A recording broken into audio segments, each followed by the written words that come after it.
Hey dudes, 30 days learning calisthenicsல இன்றைக்கி டே 10. இன்றைக்கி நம்ம 2 வேரியேஷன் ட்ரைனிங் தான் பார்க்க போனோம். ஒன்று எல் சிட், அப்புறம் இன்னொன்று பிளாங்க். இந்த ரெண்டுத்தையும் நம்ம ட்ரெயின் பண்ணுறதுக்கு தான் இன்றைக்கான பேசிக்ஸை பார்க்க போகிறோம். ஃபஸ்ட்டு பார்த்திங்கன்னா எல் சிட்டுக்கான பேசிக் ட்ரைனிங். இது லெக் ரைஸ். இதுக்காக நம்ம நிறையா டைம் லெக் இந்த மாதிரி ரைஸ் பண்ணும்போது நம்மளோட லெக்கில் இருக்கிற பேலன்ஸ் இன்க்ரீஸ் ஆகும். அண்ட் தென் பார்த்திங்கன்னா இதே நம்ம பண்ணும்போது நம்ம பேலன்ஸ் இல்லாமல் நம்மளோட கோரும் நல்லா பில்ட் ஆகும். அப்போனா தான் நமக்கு அந்த எல் சிட்டுக்கான அந்த ஒரு ஸ்ட்ரக்சர் கரெக்டாக நமக்கு வரும்.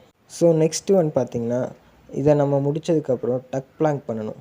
இது நம்ம கோரை பில்ட் பண்ணுறதும் இல்லாமல் எல் சிட்டில் இருக்கும்போது நமக்கான கரெக்டான பேலன்ஸையும் கொடுக்கும். அண்ட் இதுதான் எல் சிட்டுக்கான basic trainings. And next one பார்த்திங்கன்னா பிளாங்க். இது ஒரு கரெக்டான பொசிஷனில் நம்ம ஒரு 30 செகண்ட்ஸ் ஹோல்ட் பண்ணி வைக்கணும். இதுதான் பிளாங்கோட கரெக்டான பொசிஷன். அண்ட் தென் அப்படியே நம்ம பின்னாடி இருக்கிற காலை அப்படியே முன்னாடி கொஞ்சம் கொஞ்சமாக கொண்டு வந்து கரெக்டான பொசிஷனில் கொண்டு வந்து அப்படியே கொஞ்ச நேரம் ஹோல்ட் பண்ணி வைக்கணும். அண்ட் நெக்ஸ்ட் ஒன் பார்த்திங்கன்னா டக் பிளாங்க். இது எல்லாம் தான் பிளாங்கோட பேசிக் ஸ்கில்ஸ். அடுத்தடுத்த வீடியோவில் நம்ம இதோட ஃபுல் ஃபார்மாக பார்க்கலாம். அண்ட் தென் இது தொடர்ந்து பார்க்கணுன்னு நினச்சிங்கன்னா என்னை ஃபாலோ பண்ணிக்கோங்க. டாட்டா.